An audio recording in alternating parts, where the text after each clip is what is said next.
নমস্কার। আজ তৈরি করছি বুন্দিয়া। প্রথমে বেসন নিয়েছি 1 কাপ, তার সাথে এবার অল্প অল্প করে জল দিয়ে একটা ঘন ব্যাটার তৈরি করে নিয়েছি।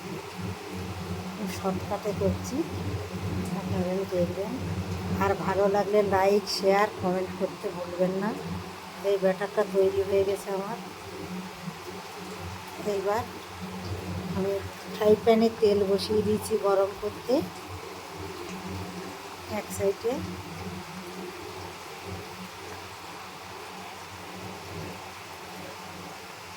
এবার আস্তে আস্তে ফ্রাই প্যানে ছেড়ে দিচ্ছি। দেখুন ফ্রাই প্যানে ছেড়েছি ঝাঁঝরিতে করে। একটু ভাজা হয়ে গেলে তুলে নেব। আর ওইদিকে আমি চিনির রস বসিয়ে দিয়ে এসেছি।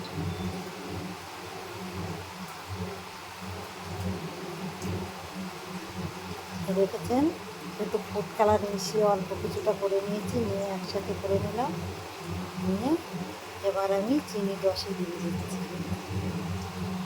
এবার চিনির রস থেকে তুলে নিয়েছি। দেখুন